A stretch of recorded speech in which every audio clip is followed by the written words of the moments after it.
All right, fans, welcome back.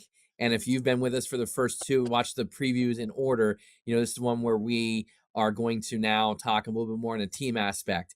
We're going to give results from the coaches and the fan polls of who they thought the top teams were by league. And then we're going to go at the end. And of course, I'm sure you're all anxiously waiting, Nate, Glenn, and myself, our top 10 teams. So we're going to jump right into these fan polls. We're going to talk about them briefly. We're going to talk about them conference by conference. So we'll start here with top teams, dual meet team in AAA. So the public has spoken and the coaches. Penridge pretty unanimous among the coaches. The fans equals out a little bit, I guess. Dice Man and Rad Dad and some of those guys are out on the fan poll there and making sure they're getting their votes in as well. So you can see Penridge is by both the odds-on favorite in dual meets in District 1. You guys care to chime in at all? I know we're gonna have our moment to talk about our polls, so I don't want anyone to have to say something and repeat it later on. Is there anything you want to chime in? You see No, there in the I just want to say this, preseason, ranking the dual meet teams is often difficult because we're really going to see like tournaments coming out of the gate, but we are going to see some really big dual meets like back to back to back. We got like almost like a tri meet with Penridge, Council Rock South, and Quakertown right out of the gate here. But when I did my team rankings, I looked at not only tournament teams but dual meet strength as well. But yeah, I mean, Penn Ridge for me is a dual meet team, is a team to beat. But they are going to be pushed by Council Rock South and Quakertown. So, on any given night, the way the matchups fall, the coin toss goes, Joe, that these matches could be really, really close. So these early season matches aren't going to mean a lot for me, especially if guys aren't at the weight classes they're going to be later on in the postseason individually. But I did look at my rankings this year as dual meet teams. I kind of feel like they're almost tournament and dual meet team rankings combined because you just don't know what those dual meet, chess moves are going to look like. So Penn Ridge, though, gets a nod from me right away. So you look at these we talked about the round robin with Penridge. Let's not lose the fact that Penridge and O&J are going to wrestle at the Bear Duels up at Boyertown next week. Not this weekend, next weekend. And also next weekend, Springford and Council Rock South are going to wrestle just a dual meet. So, you're going to see a lot of top teams squaring off against one another this before Christmas in dual meets. So while before the weight allowance and where lineups will shift a little bit, it's still these teams are going to find ways to create matchups and one thing about and Glenn and Nate and a lot of the fans know, like, there's times where coaches will sit down before dual meet and like, hey, let's find the best matches. Let's just strap it up and go. And I think you're going to see some of that because like their weights aren't situated. Their lineups aren't what they are because they're anticipating that 2 pound allowance over Christmas break. But we're gonna be lucky to see a ton of great dual meets in the before Christmas, like I said earlier. Sun Valley going to Springford, or I guess the other way around, Springford making the trek to Delco to take on Sun Valley and becoming a little rivalry. Right, that happens a week after it last year. So yeah, that's just before Christmas. So that'd be a big one. So top dual meet team in District 1, the fact that we have 4 teams in each one and they're different team. There's some different teams in there. Again,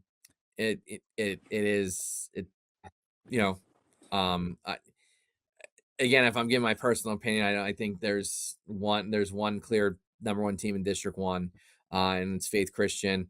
And then you have others below it. And we're looking overall at the of all teams, AA and AAA.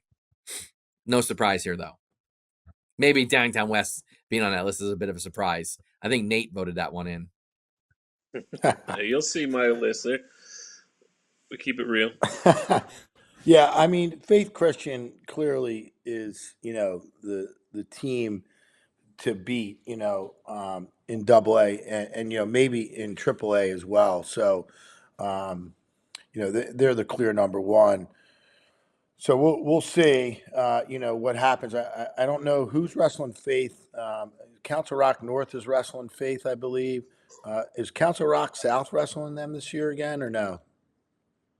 I'm not entirely sure. I'm going to pull it up right now while we move on to get ready to move on to the next slide. Yeah, go ahead. And we talk about the top teams in AAA. They do not wrestle this year.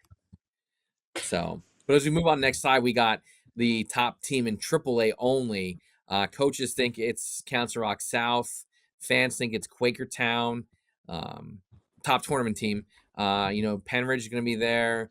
Quakertown is going to be there.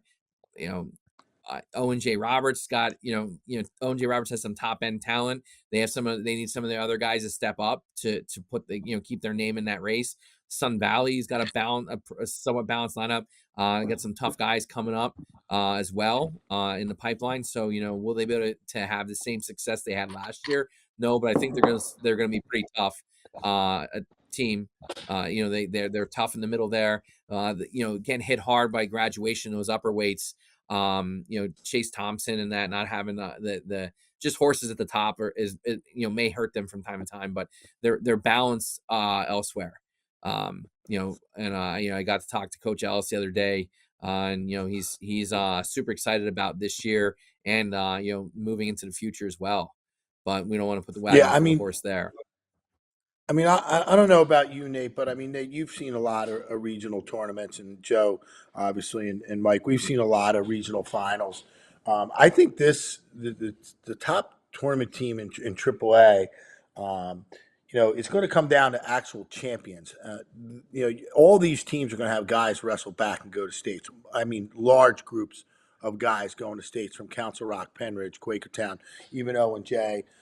So it's really going to come down. You're going to have some head-to-head finals with these guys from Penridge, Council Rock South, Quakertown. I think the team title at the regional is going to be decided by the actual amount of champions, and they're going to be decided head-to-head. I'm just going to throw that out there right now, if you guys agree with me or not. You look at the past. Oh, go ahead, Joe. I was going to say, I agree wholeheartely. Some of the teams, one team I thought would garner more votes as far as a tournament team. I thought maybe Kennett, because they got some guys that are going to place high. Just like last year, they come out of nowhere. I wouldn't say out of nowhere, but no one saw it coming. Them finishing third in the region. Them having a great state tournament as well. But like to Glenn's point, there's Quakertown. Like, you think off the top of your head, they're probably gonna, for sure, if they're healthy, they're gonna have two finalists, three, maybe three. That heavyweight weight class, I'd like to, I think Calvin Lockman is tremendous. I think he's a great talent, but there's just a lot of talent at that heavyweight position, or the heavyweight weight class. I can't sit here and say that he's going to make the final. You look at Rock South, they got Ryder, they got Mutarelli, they got Bekrus Sadradinov, Gavin Cole. So they have guys that they can get into the finals. Sorry, talk about Quakertown, Penridge, Martinelli, Coons, possibly Hogan. But if those three, if Talon Hogan, Sadradinov, and Sam Gotro stay at 172, one of those guys not making the finals, and those are three teams that are going to be potentially in the discussion for that title on the second day. You mentioned O and J. You're going to have potentially good Gotro. Again, if healthy, you're going to get Dylan Bechtold in that final. And again, at any given day, if you wrestle it 10 times, you could possibly see Dean Bechtold in that regional final. And if Glenn knows anything, it's not to bet against the Bechtold, as he found out. I learned that. I thought they were going to throw me out the gym that night. But did you listen to so there's a podcast at O and J, Cats on Campus, and they brought on the Bechtold brothers after wrestling season, and the title of that episode was "Don't Bet Against the Bechtold," and Dylan actually tells the story and mentions Glenn in it. So if you're interested, it's Cats on Campus. It can be found on Spotify. Shout out to some of my coworkers who do that podcast, and they highlight the best and brightest that we have at O&J. So it's pretty cool. And I didn't know that was going down. And then when you saw it pop up, and they said it was pretty neat. And if you're interested, it's a good listen to hear two just guys that talk wrestling, just love it. So Yeah, that's great. Yeah, and you look back at the fifth place bouts too last year. I mean, they did have an effect on the ring as well. So some of those bouts will be huge to get to Hershey. So yeah, you could see some head-to-head battles that are going to decide that team title. I mean, that's a good regional final. That's a good. That shows you how good District 1 is. I mean, I hate to mention District 11 on a District 1 show here, but that's how it is in District 11. Those guys are just battling. All they're putting in the time in the big tournaments, and then to get down to regionals and try and win a regional title. You're going to have to wrestle guys. You're going to have to wrestle again the next week for a medal and get on the podium in Hershey. So our region is going to be exciting. It's going to be a great postseason individually. And Glenn, you look back just last year, Quakertown won by a point, 129.5 to 128.5. And Kennett wasn't far behind at 114 points. And you look at the matchups in some of the finals, you had that had a chance to impact that score. Colby Martinelli was a regional finalist. Mason Ziegler and Quinn McBride went head to head in that finals. You go down the list. Sam Coons won a ultimate tiebreaker regional championship. And then you had Colin Guy come in with a major decision. Both of those Quakertown matches were bonus point victories that helped them. Borzio was made to the regional final for Quakertown. You go down the list a little bit more. Town Hogan losing in a mild upset there in that regional final to Hayden McClellan. And then you had Lockman losing in the regional final. So, right there was so many pivotal matches that could help. That's just in the finals.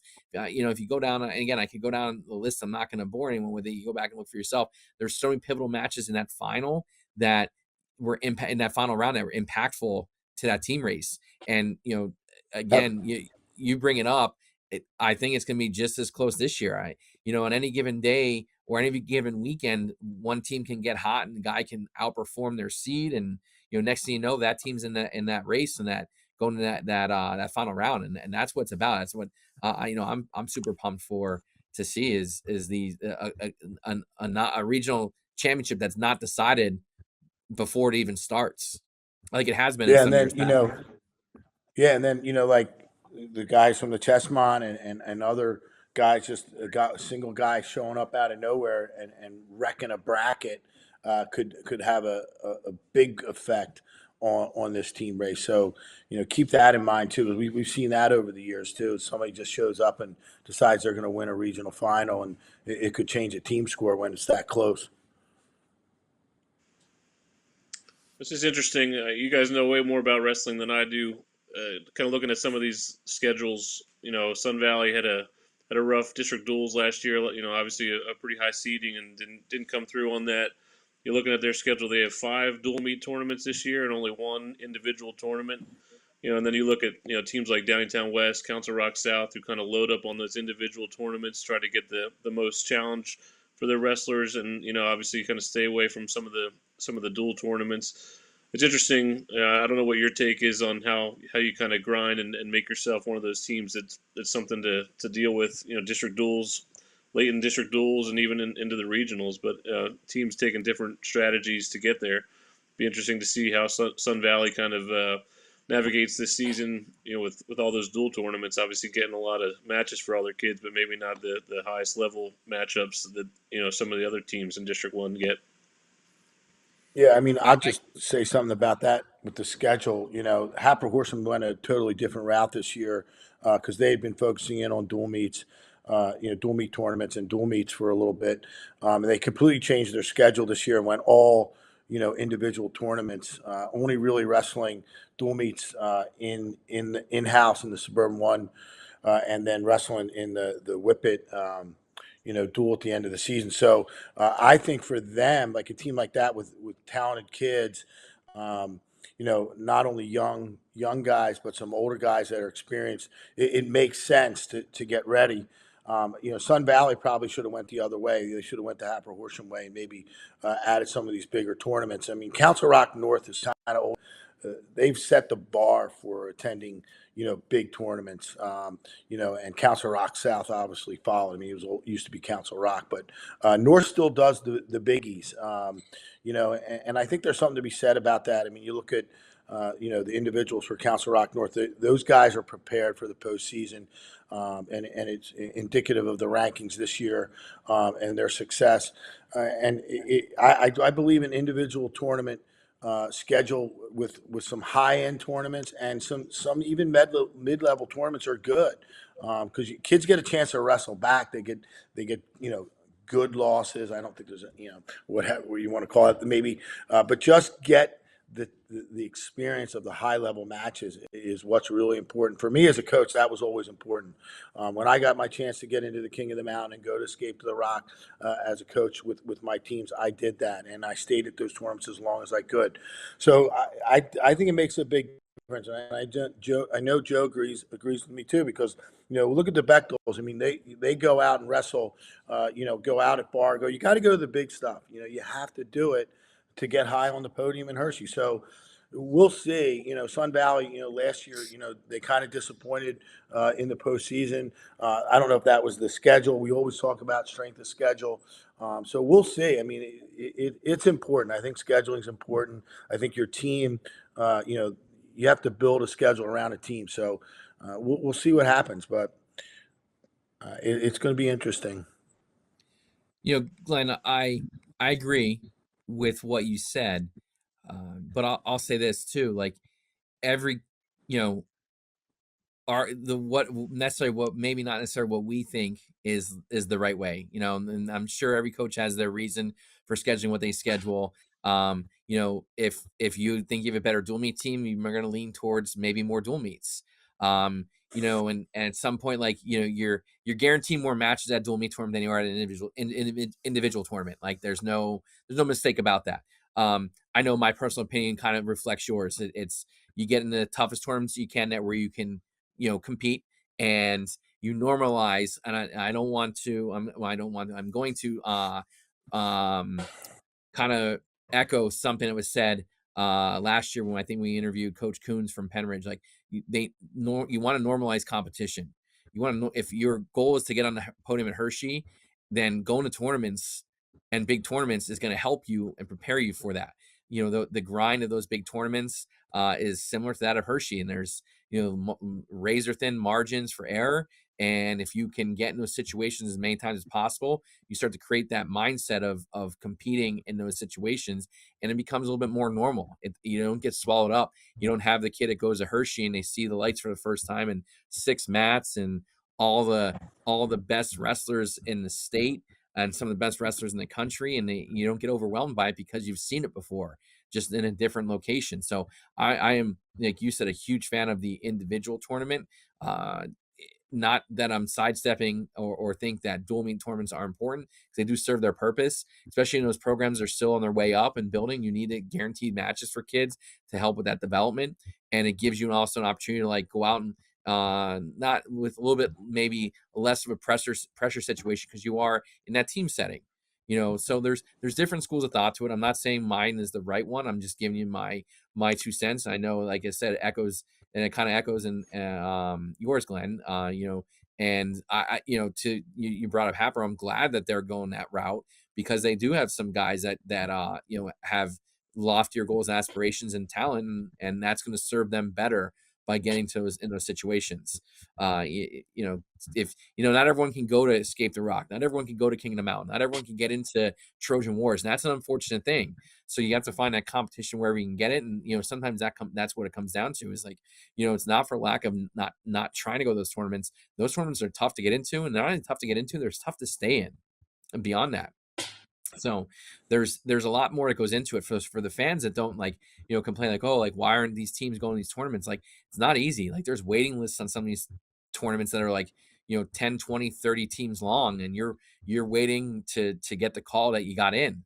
And just the reality of it, like, at Escape the Rock, like, it's a great tournament. It's a top 5 to 7 tournament in the country, depending on the year. And you just because you go 1 year, you have to earn it to come back, or you go back in the pool again. Like, there's aspects to it that people maybe don't understand. And I hope that maybe sheds a little bit light on these things, like scheduling. Having gone through it at at various levels, it's sometimes is a crapshoot. You don't know what you're getting in, and you kind of sometimes have to take what you can get in those regards.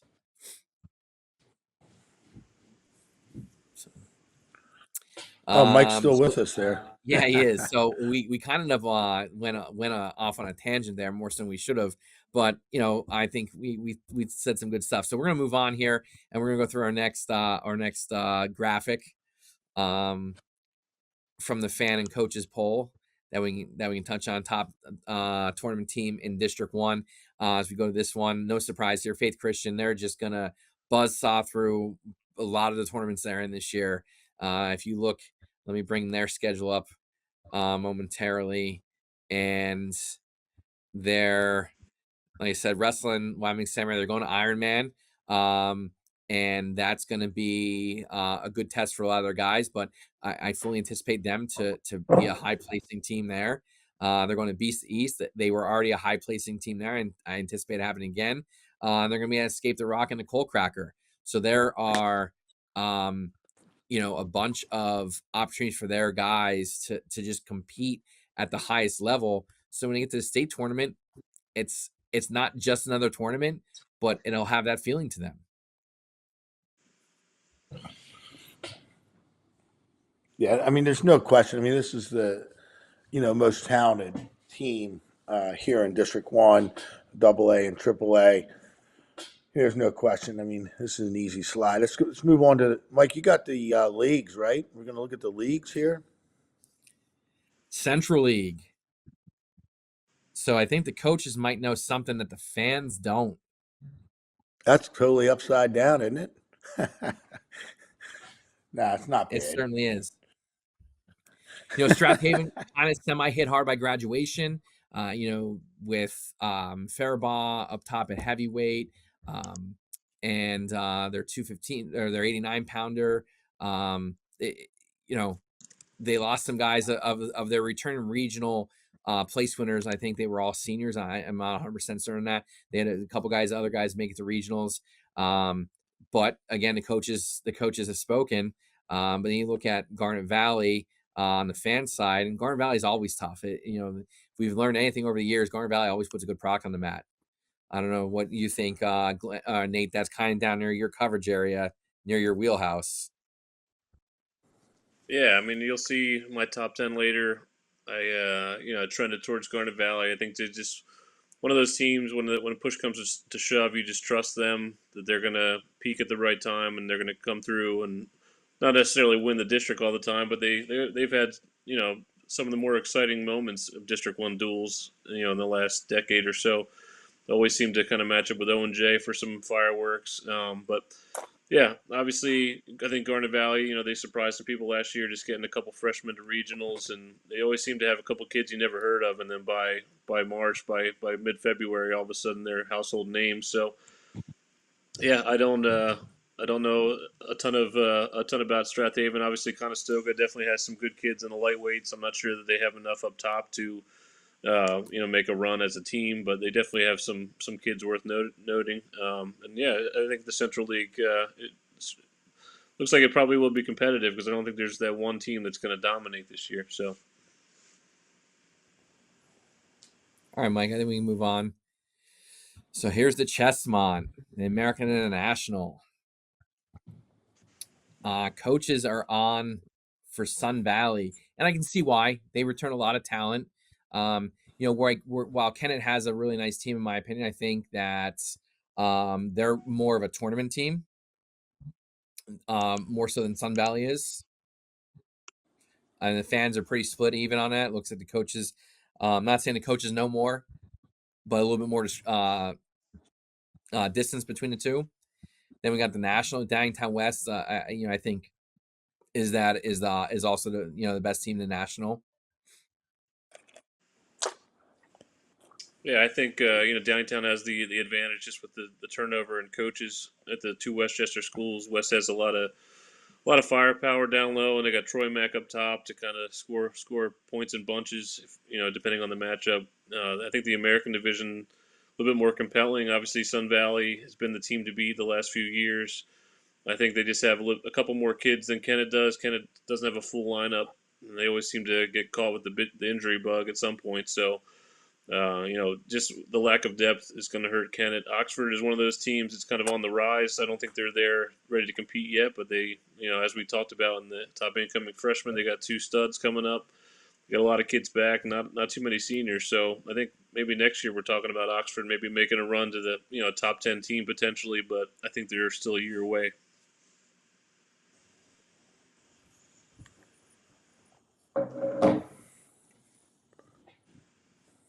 So Chestmont tournament, coach is still on with Sun Yeah, it looks Valley. like the fans might have it right here, though. Again, my 2 cents. I think because Kennett, their ability to score bonus points, not just the high level guys, like they're going to go out and they're going to score a lot of bonus points in those matches. I think that's where what pulls them even, and maybe a little bit, it gives them a slight advantage over Sun Valley. I think it's going to be close in that Chestmont tournament. It also depends, who hits some of the hammers from the other schools in that conference.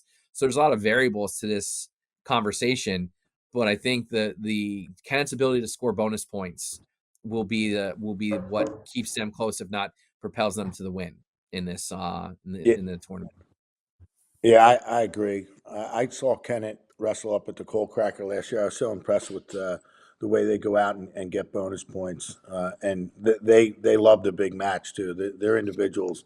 They love the big matches, but Nate's going to realize what's going on down there. Yeah, I think. Like you said, I think it's going to come down to. It's going to be interesting. Those are definitely teams you'd think would vie for the title. I think there's going to be some head-to-head matchups that might swing it one way or the other. You got some decent head-to-heads this year. Brecken Strickland at 139, Blake Boyer at the same weight. You got Kane Langle and Hunter Delaney at 145 for Kennett and Sun Valley. So there's going to be some of those head-to-head matchups that obviously are huge in the finals. Pardo, the heavy favorite at heavyweight. Brandon Carr at 172. No one from Kennett will be able to slow him down, I don't think. So, yeah, it all just depends on those bonus points. Sun Valley definitely has more kids that might place, but Kennett, has. We'll see if Kennett can place higher on the podium to kind of make up that gap.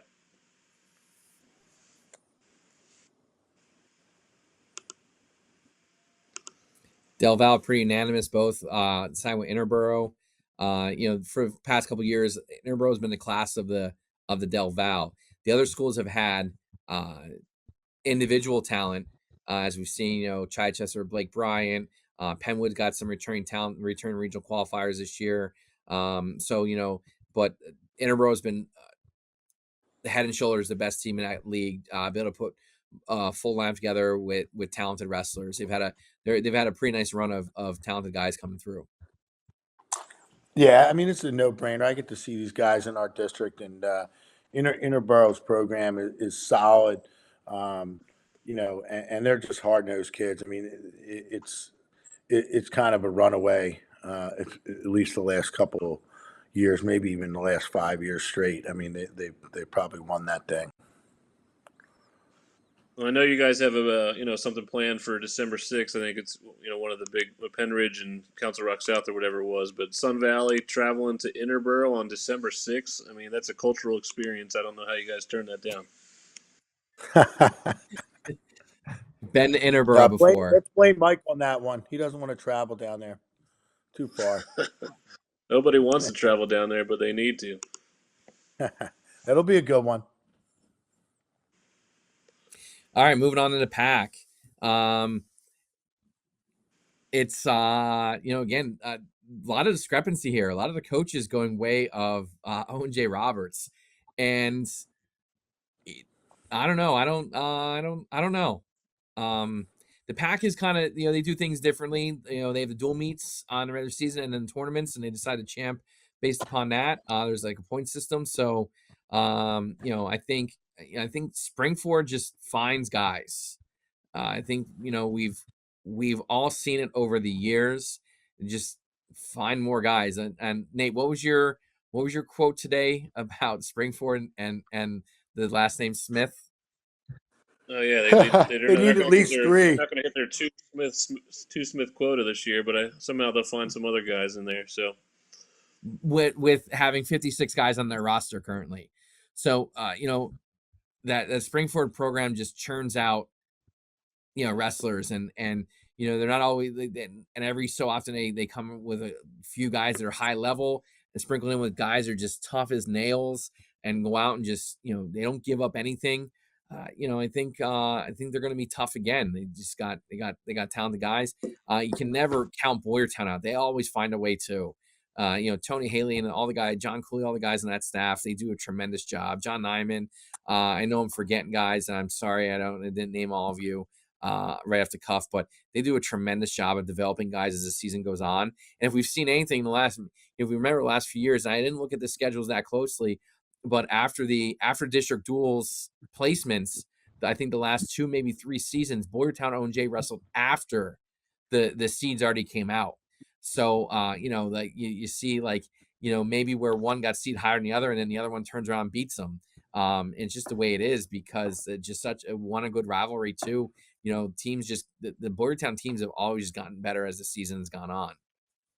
Yeah, I mean, Joe doesn't want to be too much of a homer here, but the coaches are right. This is Owen J. Roberts' season to win the pack. But you're right, Joe.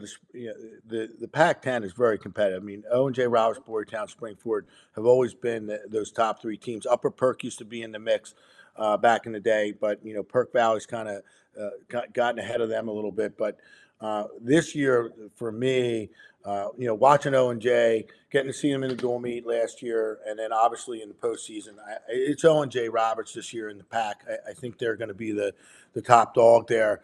But Tim Sizlove, like you said, you give him a large group of talented wrestlers. He's pretty good at making moves in dual meet. So if it comes down to a chess match with Springford, maybe with Owen J. Roberts, but for me, it's Owen J. Roberts is the clear number 1 here in the pack this year. yeah, I think the pack is just one of those fun conferences, fun leagues that I think where the dual meets almost matter more than the individual tournaments sometimes.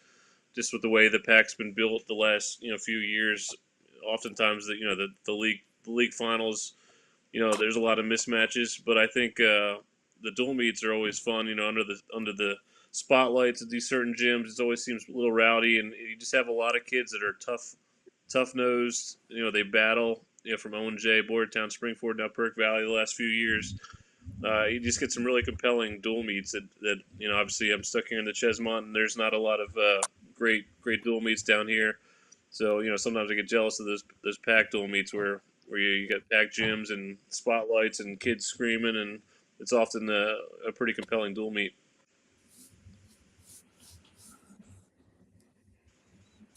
Suburban 1. So Glenn, I'm gonna defer to you here. This is your home league here.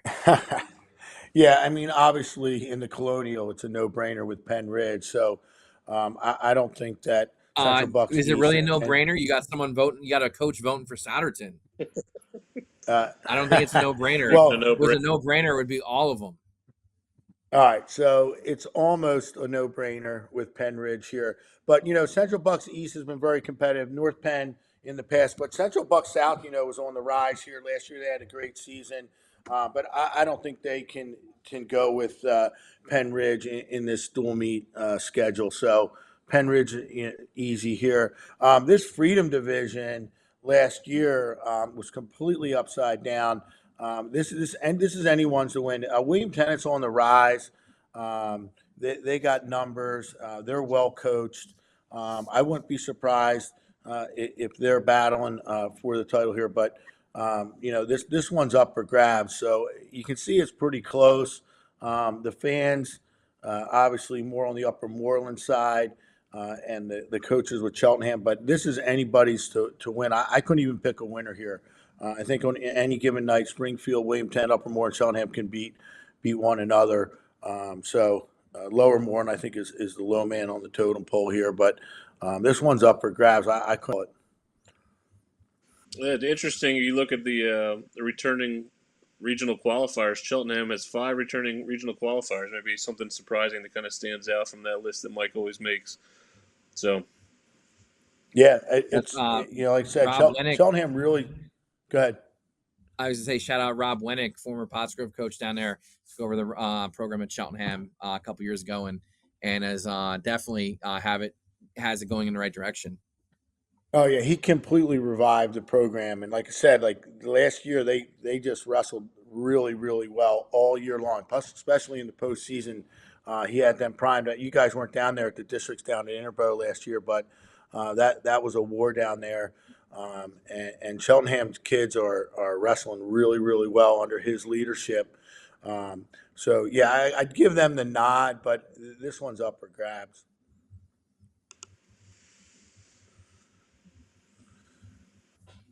I don't know Well, the why. I don't know fans why have seen everyone forgot Happer Horsham here. What's going on?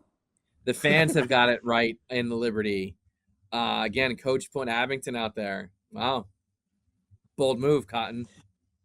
Yeah, we talked about this offline today, but Quakertown obviously is the team to beat here. I don't think there's any team in the Liberty can match up with them at all. You're going to see some good matchups, obviously, with Quakertown and Happer Horsham. Abington's got some kids, but you can't dismiss Plymouth Whitemarsh either. But this is Quakertown by a mile. And you look at the Patriot. You know, I'm surprised that the fans aren't paying attention to Pennsbury. Pennsbury has been on the rise the last couple of years. They had a powerful showing last year at the district duels. The Chamois down a little bit. Obviously, Council Rock South is a team to beat, but Council Rock North is also on the rise again as a dual meet team. So I'm not really sure what everybody's looking at here. Obviously, Council Rock South is the number one clear. But don't forget about Council Rock North and Pennsbury here. They are good dual meet teams. So I think everyone got it right here, though. Yeah, Council Rock North had a big transfer out this week. Guy leaving their school, leaving their program, and heading over the faith. You brought up Pennsbury. I think like where with Pennsbury, they got hit kind of hard with graduation. Where they had like a good season. They lost a lot of those upper weight guys that were tough. So they're still have some very talented wrestlers on their roster. And then you just you look back at their regional qualifiers that they had and how many of them were seniors, and it kind of factors into it. But it's definitely going in the right direction. Yeah, they got a big room, a lot of kids. I mean, they're kind of like their youth movement comes in, and there'll be some surprise kids that we don't even know about. We talked about incoming freshmen. Nate, you were talking about some guys that weren't on the big list. PA Power. I think Pennsbury has a couple of those kids, so they're going to be young, but they like to tangle. I mean, that's a team that put 14 guys out on the mat every time. 13, how many? I don't know how many guys you put out there now. I forget the weight classes. But they always have a full lineup, and they're always game to go with anybody. They'll wrestle head to head, most times and see what they can do. So I just like that Pennsbury team, and I think people forget about them over there with Council Rock and then the Chamois and Council Rock North. So, keep an eye on Pennsbury despite the senior losses. So this is the portion whether you are either excited for and been waiting for, or have scrolled all the way through, or where you just shut it off and don't listen to us talk more about who we think our top 10 teams are. So without further ado, Mike's going to put the graphic up, and we're going to chat a little bit about our top 10 teams. So we all definitely, we're talking about District 1 in general. We put the Faith Christian in. So I think we're unanimous here, and anyone who thinks different needs to sit down and watch his Faith Christian team wrestle. They are the best team in District 1. But let's talk about everything below that now. You see, we are all unanimous in Penridge and Council Rock South as our 1 and 2, or I'm sorry, 2 and 3, and in Quakertown as our 4. Now at 5 is where it gets a little where the differences start to happen, and you see Nate and I lean towards Springford. I said my piece about Springford before, and when Glenn, who if he moved out of Hatboro or out of the Suburban 1, I'm confident he would move to O&J. And he went with O&J here. So I'm going to defer to you guys, let you guys say what you want about. We'll start talking at number 5 since we're all unanimous in the first 4 and we're running kind of long here. Let's start with those teams 4 through 10. Yeah, let me just preface, for everybody out there that, we don't look at each other's prior. So it's pretty interesting that we nailed the top 4 this year. I think we were always pretty good at the top 4. Last year, I think we had the similar situation with the 4, 5, 6 type teams. But I'll talk about, O&J again. I think I just mentioned it previously. I just think that they have some top guns here in some weight classes where they're going to get bonus points. And I know Springford's a pinning team, but this is a year I think where O&J can really rack up the bonus points and get the good matchups. You can't duck those guys, and you can't get guys on those top guns for O&J and expect to get a full match. So I just think O&J on bonus points here against Springford. That's my only thing. Tournament team, we're looking, different. It could be a little different. I still have O&J ahead of them as a tournament team as well. Nate, you want to add anything about Springford and O&J as Yeah, your 5 and 6? I mean, a lot of the same. It seems like every year we think, oh, Springford, they're not going to be the same this year, and then every year there's 6 or 7 kids that all look the same, the names we never heard, and they all either win 3-2 or lose 3-2, and kind of swings the match. So I just learned my lesson before. I'm not going to go against Springford. Don't bet against the Bechtels, but don't bet against Sizelev too, I guess. Maybe it doesn't have the same ring to it, but yeah. Well, I learned my lesson with the Bechtel boys. I'm sticking with O&J. So I look at from this is where I look at it from. I think Springford, because they have more numbers in the room, and if I'm being transparent, honest, like there some spots of the lineup O&J is vulnerable, and I think that the abundance of wrestlers that Springford has, they're going to find someone who can go out and exploit where O&J is not as strong. Now again, I hope that maybe I'm wrong about that. When it comes down to it, but if I'm being as objective as I can, because I get accused of many things when it comes to O&J, I think if you're looking at it on paper right now, strictly on paper, I give the nod the other way. It's make no mistake, O&J is going to score a ton of bonus points with their big guys all year long in wherever they're at, whatever tournament they're at. That's a known commodity that they have, but it's finding those points in other parts of their lineup that I think at times they might struggle. So I mean, it's just my feeling I have with this. So if we go 7, we have 3 different teams at 7. Whereas we were all the same teams at 5 and 6, we go to 7, and across the board we have 3 different teams. So I'll defer. Nate, let's go to you first on this one. yeah, I mean, I'm just thinking. I was kind of assuming this was dual tournament or dual teams. So I think Sun Valley just probably the deepest team in the Chesmont. I think they have the numbers. They can kind of win a couple rounds at district duels. The Boyertown kind of right behind, like you said earlier. Just one of those tough teams. They always seem to bring up some kids that know how to pin you, and obviously they got some star power there too with Sheridan and Garris and some of those guys. And then kind of just finishing out my list, I went with Garnet Valley, kind of what I said before. I just kind of trust them to kind of develop by the end of the season. I know that maybe their heavyweight's not healthy right now. That's a big factor. If he's able to wrestle this year, it's a huge factor for them at the bottom of the lineup. And then Downingtown West just with a lot of horsepower, but also some holes. So I'm not sure they'll be consistent enough to make a push up to the the top 5, top 6 range. But I think they definitely have some kids that will be able to score some bonus points and keep them in the mix.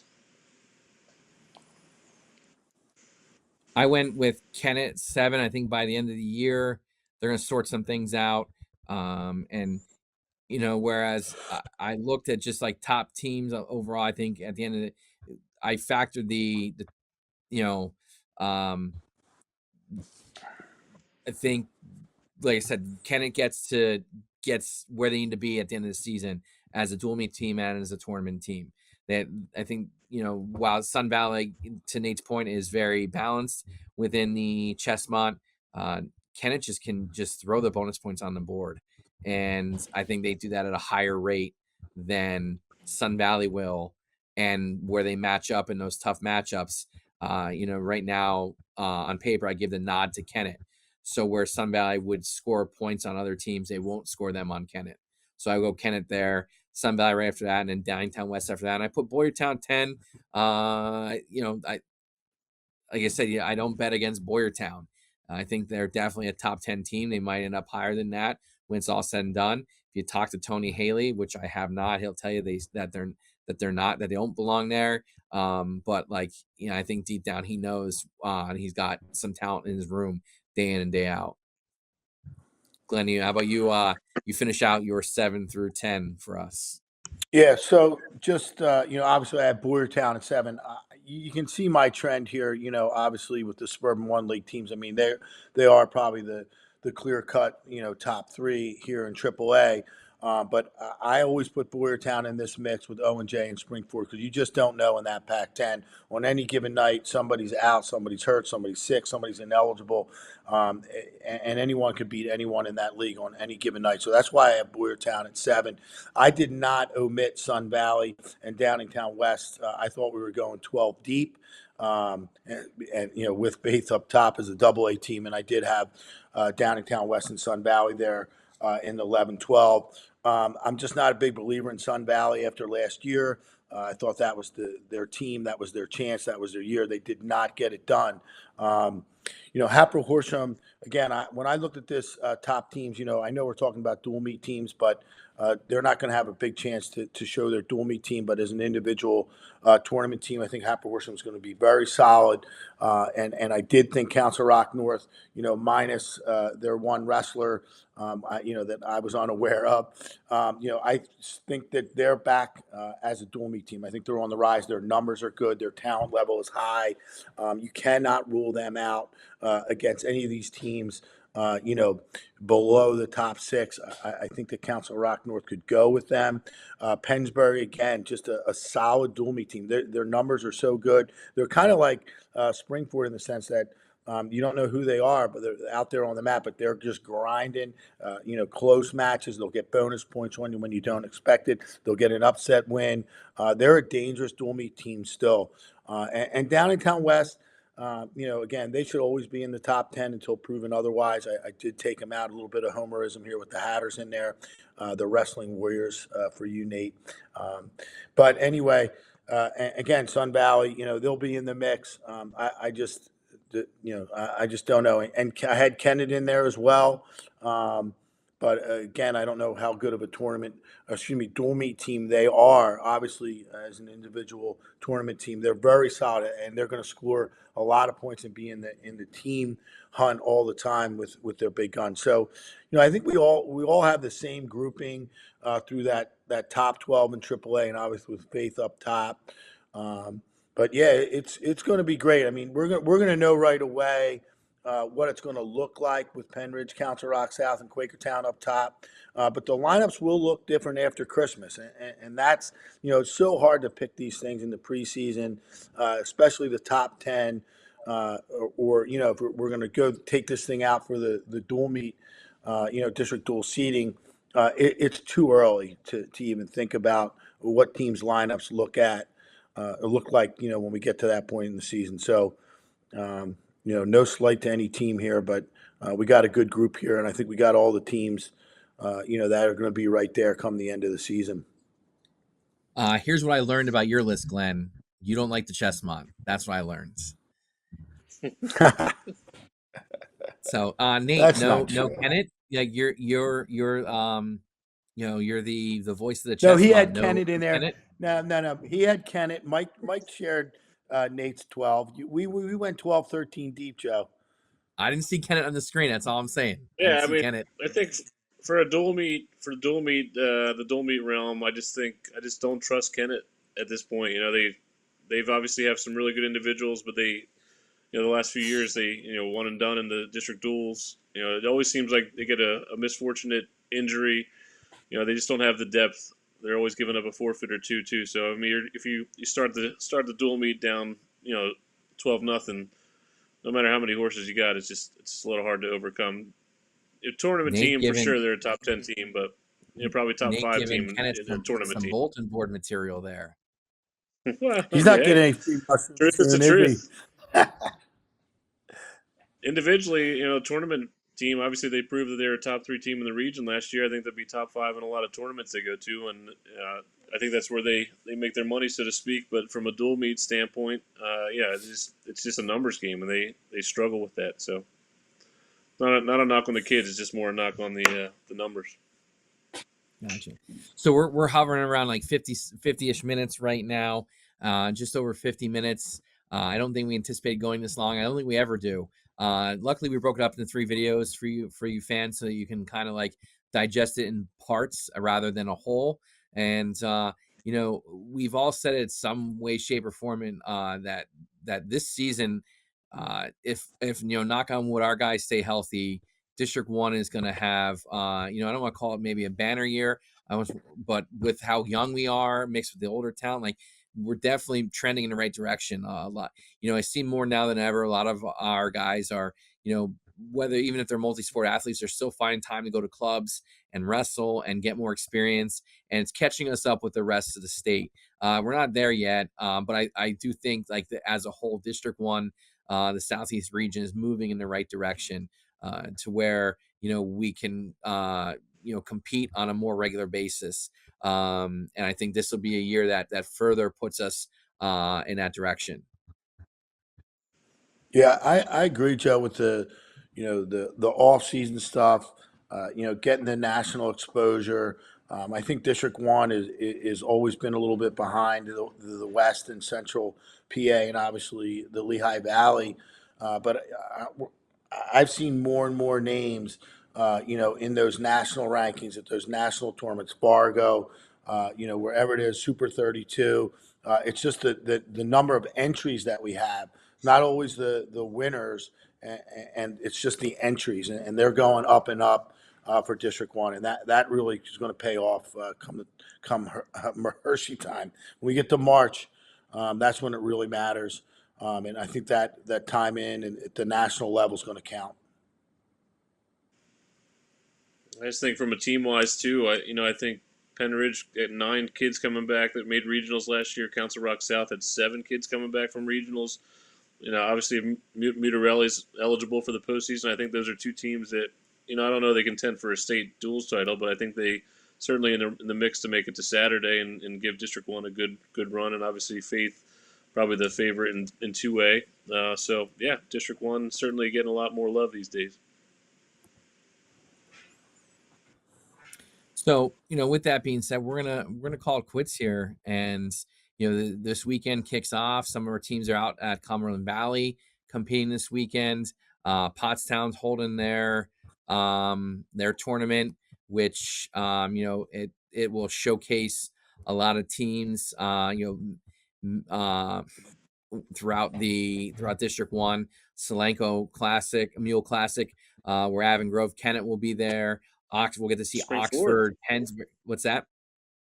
Spring Ford there this year Yeah, too. I'm going to go on the list. Oxford, Pennsbury, Sourton, Springford, Westchester East. I think that that right there's you're seeing a lot of teams that we talked about today, and some of the talent. We'll get to see some of these young guys, some, you know, the Springford lineup that, you know, what they can do in a tournament setting. We're going to see Penridge and Downingtown West and Council Rock South out of Cumberland Valley. And, you know, right there, you know, on Saturday, you got the Rough Rider tournament, Upper Perk, to see some of the guys that they have. You got the Godshaw brothers that are pretty tough. Gabe Tallone's back. Seemed like that guy's been around forever. So, you know, Upper Perk's got some talented guys that we'll get to see there. And, you know, we got teams wrestling at the Battle of Bethlehem Duels. There's just a lot of wrestling this open weekend, and it, you know, just starts to snowball from there. We'll be out on the road starting next week, to be determined. We're waiting on confirmation, but I don't want to. What's that? Yeah, not Interborough. Interborough, Sun Valley. I can tell you that, not Interborough. We're waiting on confirmation for where we're going to be. We are confirmed. Our week 2 and week 3 dual meets are confirmed. We can release it here now. If you've waited this long, you're going to hear it here first. But on Wednesday, December 13th, we are traveling to Council Rock South for the Council Rock South Quakertown match. It seems like we've done that one the last couple of years, and we've seen some great upsets. We've seen some great matches there. And then on Wednesday, December 20th, week of Christmas, we are heading to Quakertown for Penridge at Quakertown that day. You know, and but that's also the day Springford's at Sun Valley, which is you know, a great early season matchup. So you know, we have those matches already like loaded and ready to go. Like I said, we're just waiting for confirmation on a match for the 6th, hoping to get that in the next 24 hours so we can release that, so we can get that out to you. And you know, if there's a match you want us to come out to, please contact us, you know, through social media, on the forum, you know, and, you know, let us know why we should come out and see that match. You know, we did a few years ago, it was great. We did Pottstown Pottsgrove at the Sunnybrook Ballroom. It was just great atmosphere. And there's other cool matches. A few years ago, Garnet Valley wrestled Upper Darby in Upper Darby's auditorium, which has seating on 3 sides. I saw pictures of it on Twitter. It was awesome. You know, it's a great match. We could have, you know, we you do something unique. We want to come out and see it. We want to showcase it. We want to showcase the sport of wrestling. So, you know, please reach out to us in that regard. With that, you know, it's that time of year, gang. We're gearing up. We're getting ready to do our thing and grind. And I'm looking forward to working with Nate and Glenn, and of course Mike is always in the background, keeping things going. You know, Nate, I'll go to you. Any parting words you want to bestow upon the fans of District 1 Wrestling? Yeah, I just think it's going to be a fun ride. It's going to be, yeah, it's exciting to watch from, you know, get back in the wrestling season here. Good football season for a lot of District 1 teams, obviously, but it's there's nothing like wrestling season. So looking forward to it. Glenn, your final words. Yeah, lots of precious metal coming to District 1 this year. We'll see you on the mats. All right, thank you for tuning in and hanging out with us this long. You know, we'll be back with postseason, where we're all together doing postseason stuff and previews, and we'll be out doing our weekly matches. As always, thank you for supporting PAWrestling.com.